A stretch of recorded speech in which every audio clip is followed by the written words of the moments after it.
All right, so I'm here with Kiai. He's a good friend of mine.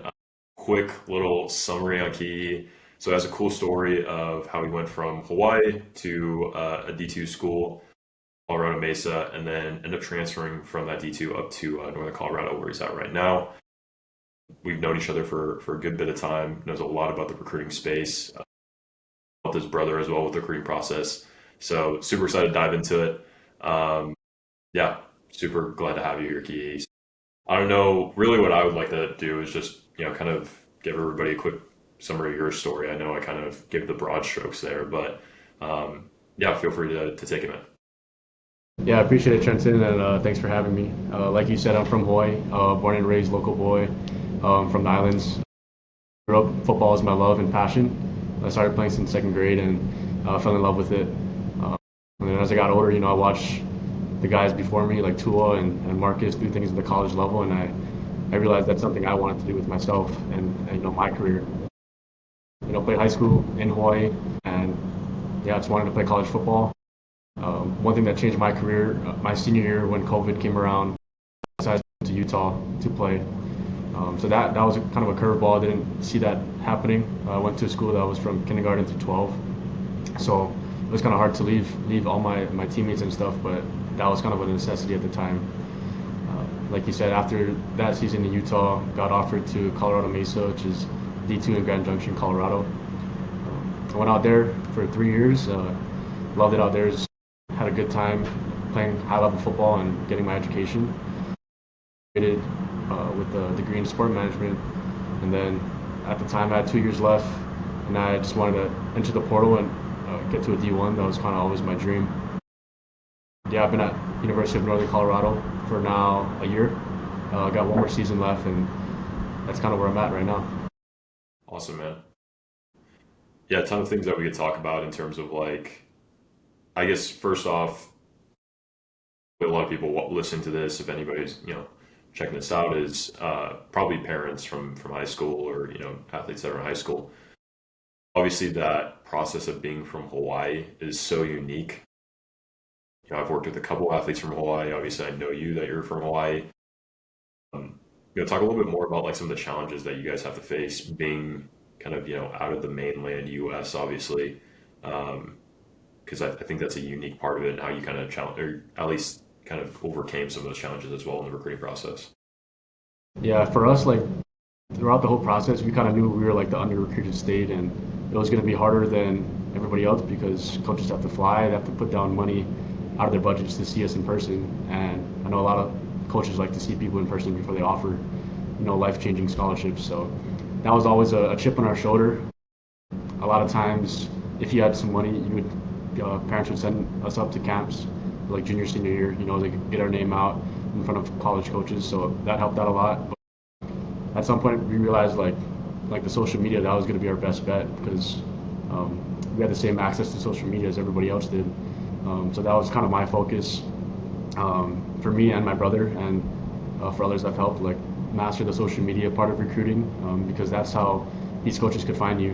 And if you can play it, if they can see it on their social media, they'll recruit you. So yeah, it was definitely a chip on your shoulder, but I've seen people before me make it out to college, so I knew it wasn't too crazy of a jump. I think Coach Harbaugh was one of the ones who started to come down and start little satellite camps. And it's good now. I feel like in 2025, most colleges are aware that Hawaii has ballers, and I like to continue that pipeline, moving forward.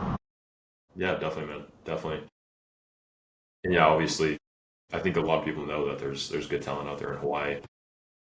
It's just obviously geographically just makes things a little bit tougher for you guys to get out to US for camps.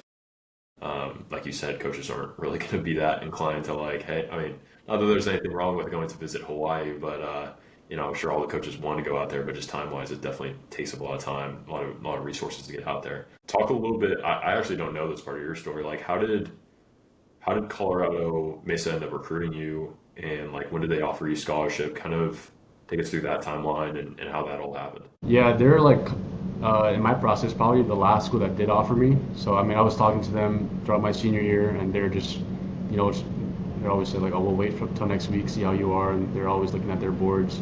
And I got a couple other D2 offers, and Um, I've been in contact with them, and I think it was towards the end of the season, one of their coaches called me and just said, we're going to offer you a scholarship. And D2, I don't know how it works, but like, I mean, they're not all full scholarships. So, yeah, they gave me a dollar amount of how much they're going to pay out of my school and to help out with housing.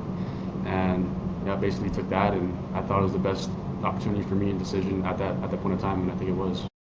Yeah, definitely, man. And yeah, you hit on a good point of like D2 scholarships. I mean, generally speaking, obviously they removed the scholarship limits from all the division levels, but even now, still, like to get a full ride D2 scholarship is relatively rare. I mean, definitely does still happen, but it's definitely not as common as an FCS full ride scholarship, or obviously at the FBS level they only give full ride scholarships. So I'm curious, would you be open to kind of talking about like the scholarship, I guess percentage wise, just like a rough estimate, so we kind of people knew?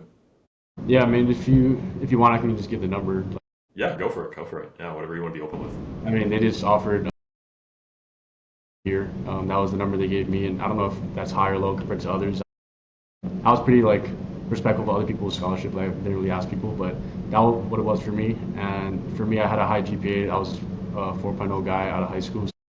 Just pairing that number with the academics, and I guess Hawaii being a WUI school, all the numbers kind of made sense for me. And so, yeah, the price tag wasn't too bad for what I got there.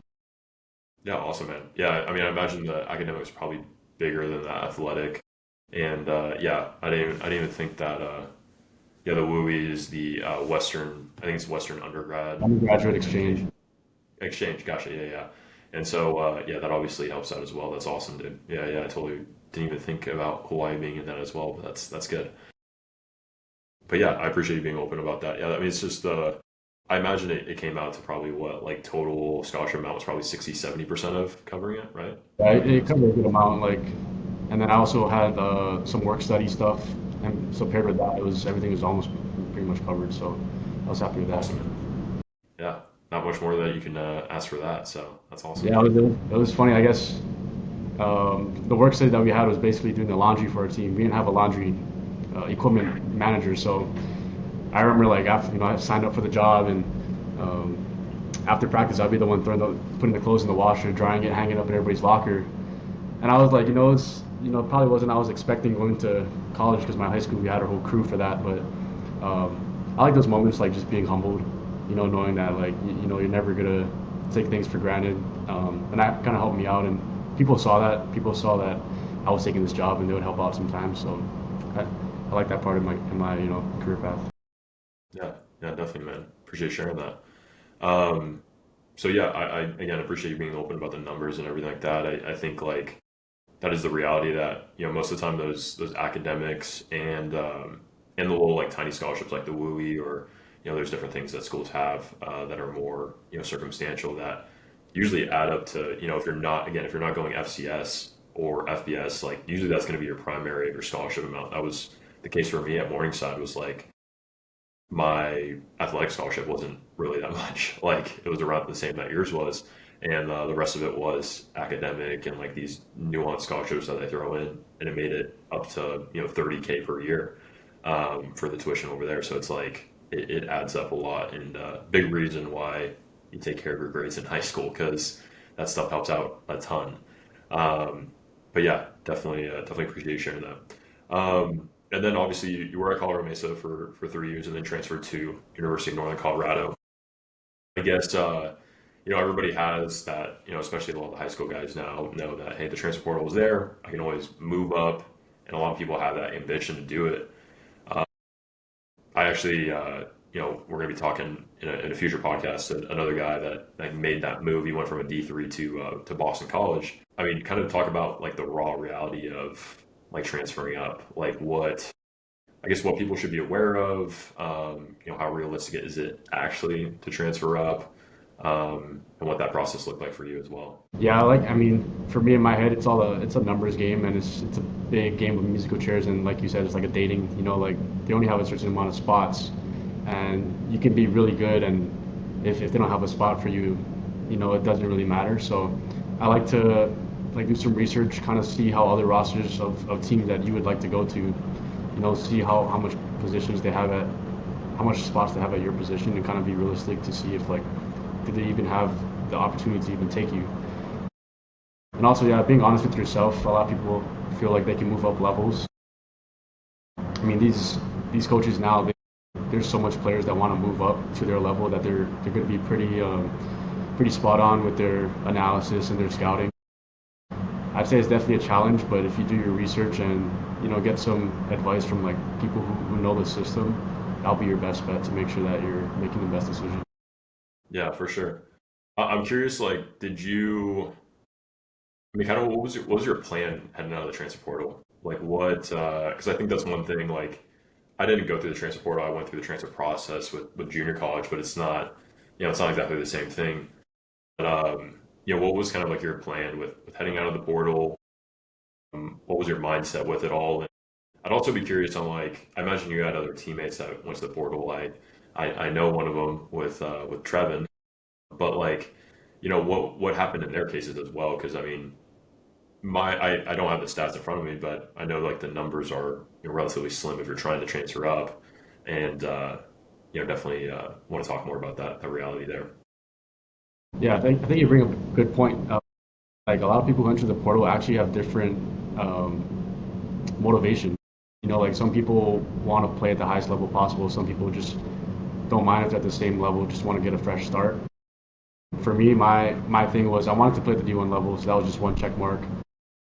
And I wasn't honestly looking for a spot. I know a lot of people want to be in a spot where like they're automatically the starter or like they're automatically given. I knew that if I can get into just a room, I could work my way up, and that's what it was for me. And I know some other people also like, they want a scholarship offer. That was like a mandatory for them, but for me, I was willing to pay some money and earn a scholarship. And I just wanted the opportunity at a D1 level, so that was my motivation. I know some of my other friends have the same motivation or different, and so it's kind of like depending on what you're motivated by, that will also kind of change your approach to attacking it. Yeah, 100%. Yeah, it's always like, what exactly you need, what are your goals, and obviously it worked out pretty well for you last year in terms of like how you performed, and you got that opportunity. I know you helped them earn their first win of the season, and that was awesome. But yeah, I mean it's very unique person to person. That's why I always say to families is like you have to do things intentionally because like I think a lot of, I mean, this is just my outside stuff. Obviously we don't know every situation, but a lot of people have that mindset of like, I'm transferring to go and be the starter at the next school, be an All American.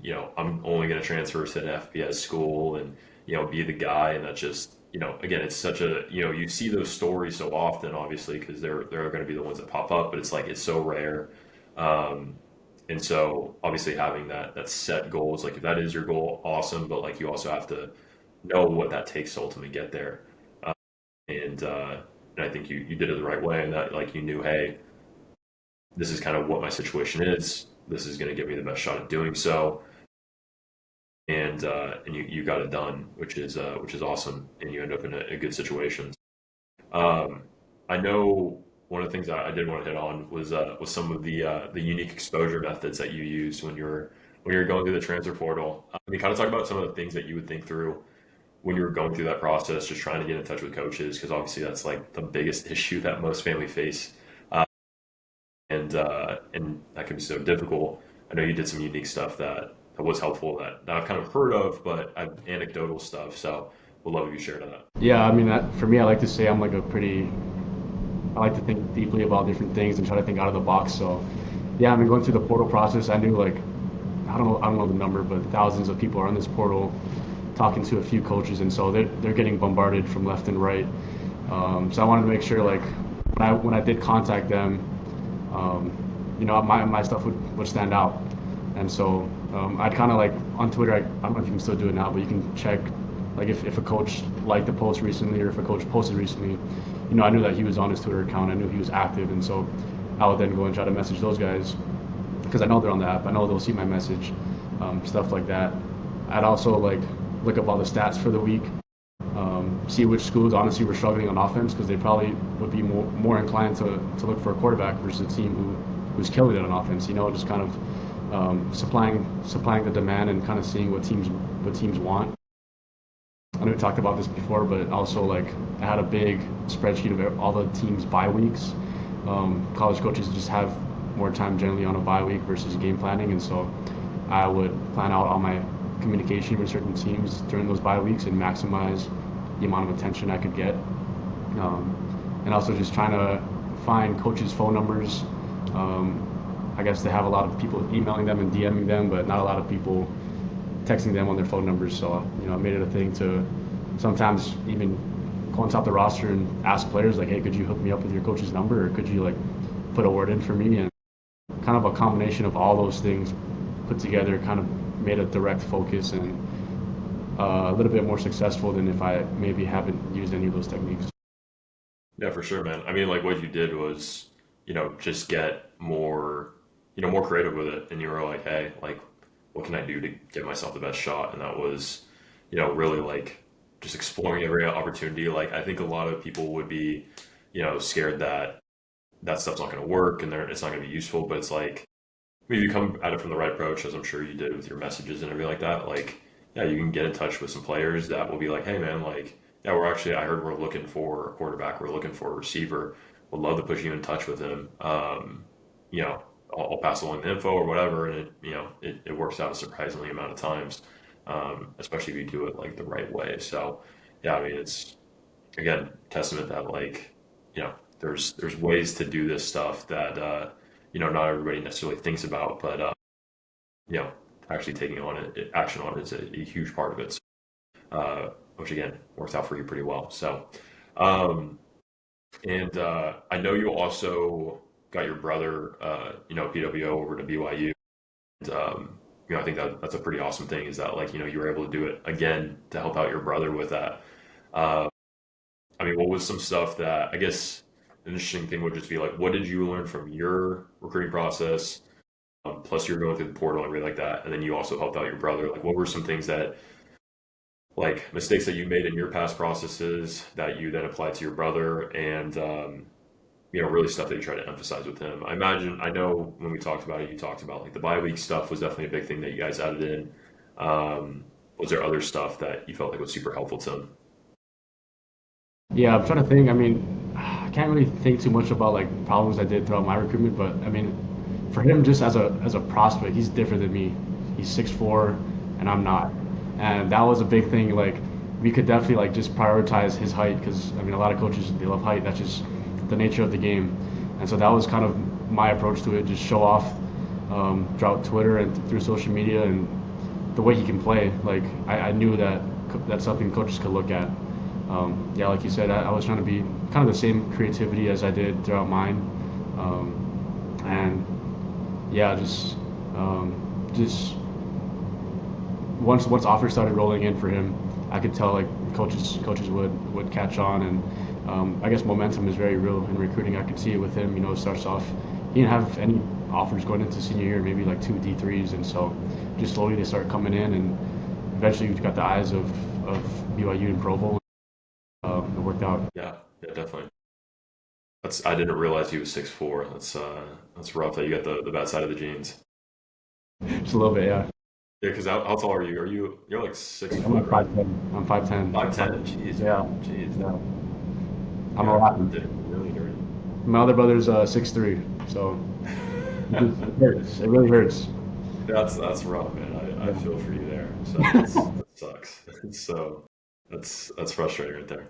But obviously you made it work with it. I think another cool thing is just like you obviously played at the D2 level, you played at the FCS level. Your schools were both in the same state.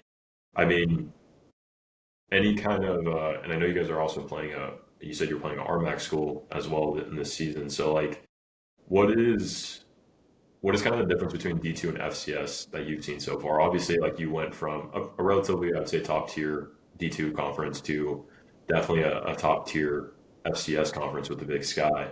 Um, what are some comparisons that you've seen between the two in terms of like roster wise, just the guys on the team, to competition, as people always are curious about the level of competition, how that differs.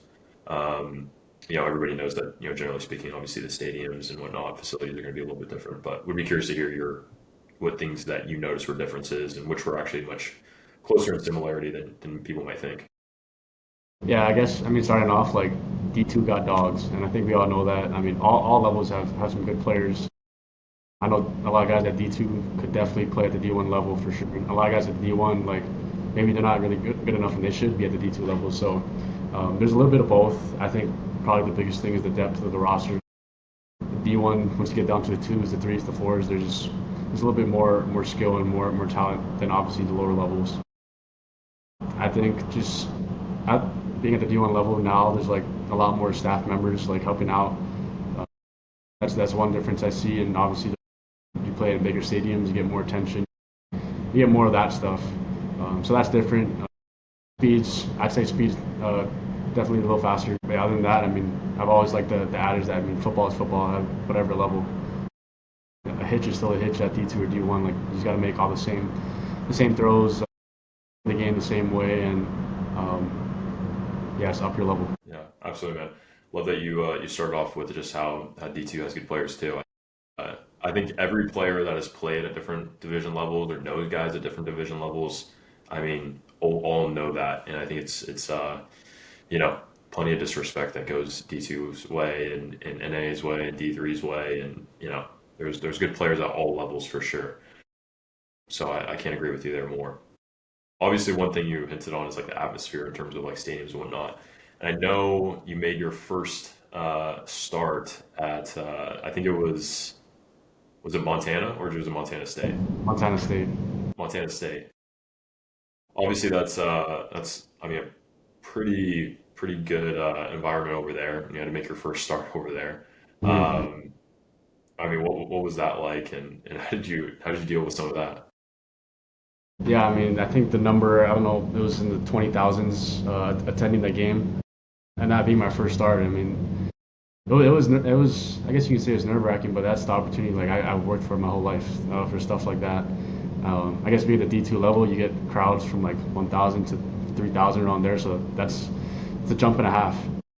But I love preparing that week and kind of the whole season, just kind of prepare for moments like that. And honestly, felt good out there. Like I said, football is football, and so just more people watching you at that point. Yeah, yeah, definitely.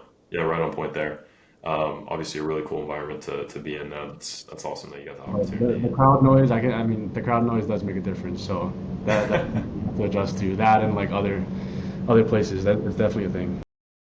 Well, you guys operated. Were you guys no huddle, or what's your I guys' think scheme? at the time we were no huddle, and then towards the end of the season and going into this new season, we're been a huddle team. Okay, so were you guys at that time when you guys were going no huddle? I mean, with the crowd noise, did you guys play that as a factor at all, or did you guys prep for that? There was a little bit because I would still have to tell the O linemen the verbiage. So I mean, there's a little bit of that. But honestly, we had so much signals that the crowd didn't really matter. The only thing we had like a cadence in place, like putting a hand down cadence just in case. But the crowd didn't get that crazy that we needed to go that route. But Got it. Yeah, I think I always think there's just I mean again, being a nerd of football and being a quarterback, there's always fun nuances of like certain situations. Obviously, crowd noise is always it can be a factor once you get to that kind of level, and it's like there's certain things that you can do with the silent count. You can do certain things with changing up different schemes, just accounting for that. So it's always interesting to see what different people do. Um, but yeah, man, awesome opportunity. So yeah, I guess with some of the just opportunities that you've gotten, going from D1 or D2 to D1, going through that experience, can have a lot of different kind of seen it a lot of different ways in terms of like your process going from Hawaii, all that kind of stuff. I mean, what do you feel like are some lessons that you learned in the recruiting process, um, experiences that you had that would help other families out there that may be listening to this or athletes that are listening to this? I guess I would say, like we've talked about, you have to be very intentional and like you have to know like this is something that you really want because like it's not something that I'd say you can be 50% in, 50% out. Like if this is a goal that you want, then you want to invest in it. You want to make it happen, and that's what I've done. And I've seen other families do that, and I've seen like super talented kids not feel that way, and obviously not make it to the next level.